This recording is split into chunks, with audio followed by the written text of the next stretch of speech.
Call of Duty Gulf War. We've gotten a few leaks about this game, and the most exciting of which I think is the confirmed return of round-based zombies. We've gotten a few leaks here and there, and just recently, I saw a list of leaked weapons for Gulf War. And oh boy, they are making a decision with that. Let's talk about Gulf War real quick. So what do we know about Gulf War so far? We've gotten a few leaks, the most exciting of which obviously is the return of round-based zombies. And furthermore, we're also supposed to be getting 2 maps on launch. The first of which seems to be a ship or shipwreck or deserted island type aesthetic, which as an avid Zetsubo no Shima lover, I think is very exciting. Some of the file names that suggest it is a island-based map are some of the different traps. There was one that seemed to be a deck cannon of sorts, and another one that seemed to be a tentacle-like trap. And I don't know about any of you guys, but the tentacle-based trap just reminds me so heavily of Leviathan, which if you guys don't know about Leviathan, you guys need to get a copy of Black Ops 3 on PC so you can play customs. The other map we seem to be getting looks like it's going to be based in a city. No,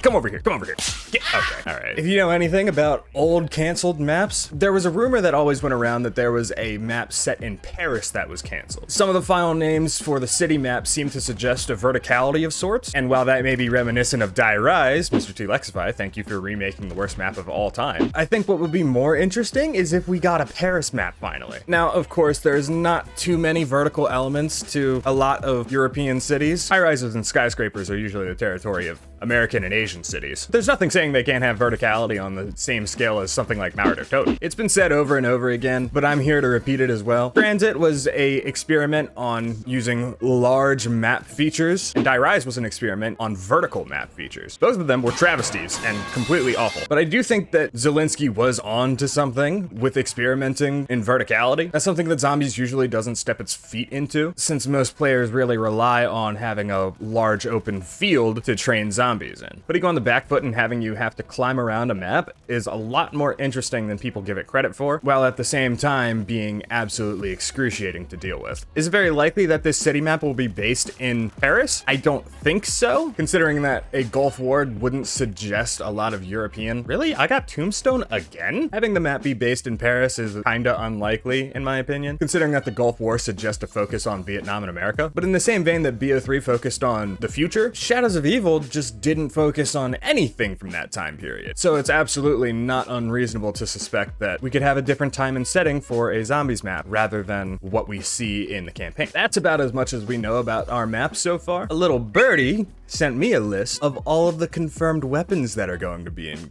Gulf War so far. And this includes weapons that will be in zombies. As is usual, the ray gun is coming back. We know it, we love it. It's not a zombies game without it, which is why Vanguard launched without the ray gun. And yes, while we all love the ray gun and we've seen it time and time again, I'm worried that they're just gonna make it useless again, because the ray gun wasn't necessarily bad starting around Black Ops 3. It was just overshadowed by literally every other weapon in Gobblegum. In Black Ops 4, it was complete and utter dog water, never mind the fact that it was overshadowed, and only in Cold War did it actually get a glow up again. It was one of the best weapons in that game, only for it to come falling all the way back down to being overshadowed again and again here in Modern Warfare 3 as well. So I implore Treyarch to just please give it the damage profile it had in Cold War again. It's a classic weapon and it should always be old reliable. In the same way that packing the starting pistol should be giving you a Mustang and Sally variant, getting the Porter's X2 should be keeping you alive for well past round 50. Well, maybe not well past round 50. That might be a bit of an exaggeration. It should be a back pocket thing that should be reliable. You should be able to pull it out and save yourself from a situation. Like, it's iconic. It's really not cool for it to not be good. Oh, finally. I can actually start getting kills with it and it means something. What is this green light up here? Oh, it's a flare. But yes,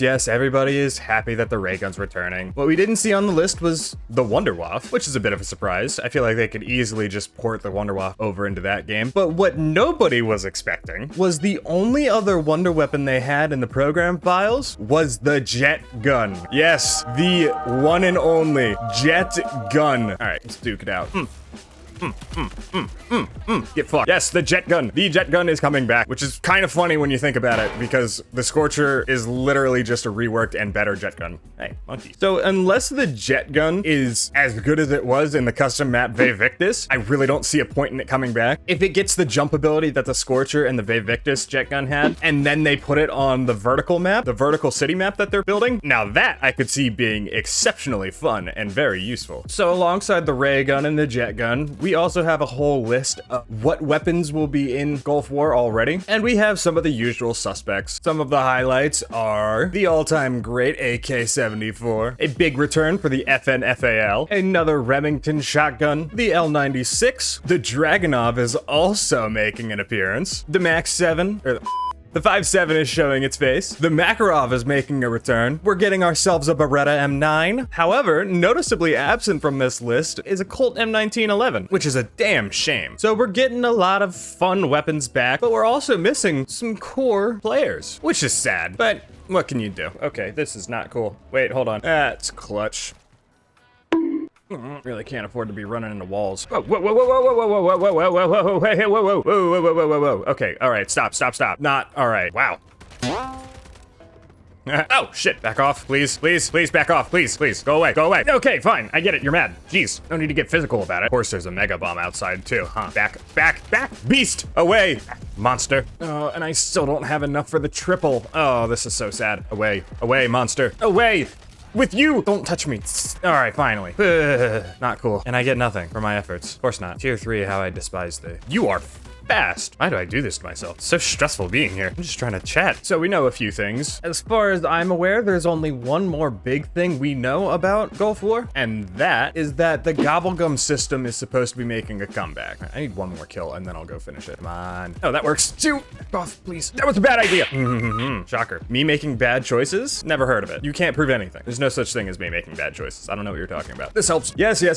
The Gobblegum system is making a comeback, and that has me both enamored and in despair. Because if there's one thing I remember from the Black Ops 3 days, the golden age, if you will, it's Easter eggs for charity. That stream was the fucking best thing that ever happened to the zombies community. If there are two things I remember about the golden days, it's EE for C and the amount of fucking money Lex and Noah spent on Gobblegum pack openings. Yeah, Gobblegums were a massive fucking deal, to the point where we still regularly close app instead of going down and losing our Gobblegums. Oh, hi. No, he's coming to do something about that. Yeah, he's coming to do something about that. Wait, hold on. Get fucked. All right, let's go do that other ether contract you had. So, of course, we're not getting out of the microtransaction hell anytime soon, since Gobblegums are coming back. Don't mind if I do. But Treyarch is obviously well aware of how good the Gobblegum system is, considering the changes they made in Black Ops 4 to it. Okay. No. Stop. Ugh. Turn on the system, please. I need to get upstairs, please. Please let me get upstairs. Thank you. Oh, my life is so much easier now. Never mind, I lied. Back off. Oh my God. There's no ammo here? Oh my God, finally. It's not good. I completed the camo challenge. All right. Okay, back off, dude. I'll give you some attention. Hold on. That's gonna down me. All right, was that the attention you wanted? See what happens when you get impatient? Wow, my brain has just gone completely blank. What was I even talking about? Gobblegums, that's right. So yeah, Gobblegums are coming back, and Treyarch obviously knew how strong Gobblegums were after BO3, considering how they absolutely neutered 90% of them by changing rarities or otherwise in BO4. You guys are just everywhere. Have I mentioned how much I hate dogs in this game? Ooh, top 10 scariest sounds in the world. That. This is a one shot? Holy shit, I'm gonna embrace my inner Brit now. Not a one shot just yet. Perhaps now? Wait, why am I broke? Oh, because I just bought all my perks. Oh my God. I swear to God, every perception check I roll is a critical failure. Oh boy, it's almost time to go, huh? I've got time. So I think what I really want to say about Gulf War, why I think I'm so excited about it, is because it feels like Treyarch is really going back to their roots with this one, which is really exciting. I really have nothing to say about the multiplayer experience and what I hope or think it'll be like, because that's just not my bag, you know? I really do not care what it ends up like, unless they give it another camo like the priceless camo in this game, because oh boy. Oh, my friend left me. When did that happen? Oh, all alone now. While I say I think you should expect classic zombies features to be returning in Gulf War, I hesitate to say classic zombies features considering the formula introduced in Cold War and improved upon here. Classic zombies features are not something that are taken for granted anymore. We don't exactly know what we should expect because the objective-based formula is here now. Maybe that's just my own paranoia talking, because despite my own advocacy for objective-based zombies, I still want round-based to come back. It's still my favorite formula. There's a reason why BO3 and Cold War are There's a reason why BO3 and Cold War are on top for me. All right, I've got a self-res. Let's see what happens. Oh, how satisfying is that? See, that's what I mean. Playing with verticality like that, fuck you, Zelensky. I hate you. Hiding PhD in the die-rise elevator, I hate you. See, when you want to play with verticality, you gotta give us fun things like that so we can dive off the roof of die-rise and have the massive explosions when we flop. Zelensky was a madman, I tell you. Simultaneously so far ahead and so far behind his own time. Treyarch truly does seem like they are trying to bring back what people liked about the original round-based concept. Things like wall buys, interesting locales, a more historical setting rather than a futuristic one, or a modern one for that matter. It really does feel like they are trying to recapture what made Black Ops so successful in the first place, what made it so iconic. And while yes, I am the guy who will notoriously despise anything that feeds off of nostalgia, I can't help but be excited to see what they're doing with Gulf War, because it feels like a return to form. Not that it's just playing off nostalgia. Obviously, it's way too early for me to speculate like that. I just really want zombies to go back to the way it was. But I think Cold War had the right idea to have objective and round-based coexist. There's a place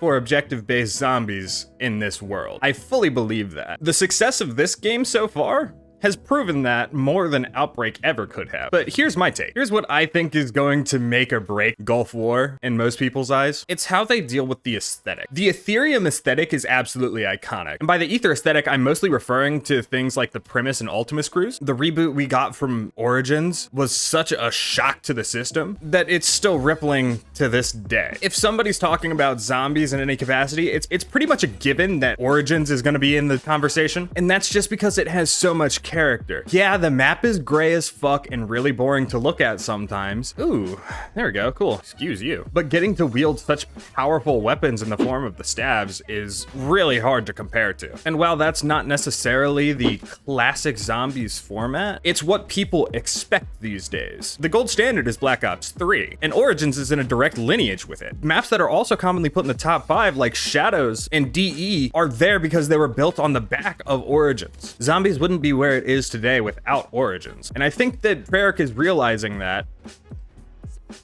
Hello? Just using all of my score streaks right now. Hello. I can't hear you guys. Here. You want some meat? Are you just happy that you have the ray gun? I bet you are. It is super fun to have around. Cute. Milo really was right when he said that there are so many wholesome interactions in this game. Please don't let Reddit poison your view of this community. There's so much fun and good times to be had here. Running around tier 5 with 6 guys has got to be some of the most exhilarating stuff I've ever done in a zombies game. It's so much fun. Discounting things like the Pepsi Tower. Custom maps are wild. BO3 is the gold standard for a reason. We need mod tools to come back as soon as possible. So Treyarch's experiments are working. Outbreak was a very good launch for objective-based. Vanguard was the worst misstep in the history of missteps. And Modern Warfare 3 has proven that objective-based zombies can be really popular. Not just... Oh, that was such a bad idea. Surprised I made it back. Oh, bye. But ultimately, I'm really excited for Gulf War. I think it's going to be a massive return to form for zombies as a whole, and I am looking forward to it despite the fact that we are only in Season 2 of Modern Warfare 3. Thank you all so much for watching. I hope you enjoyed. Don't forget to like, comment, subscribe, hit that bell so you know when I upload, and I hope you all have a great day. Take care of yourselves.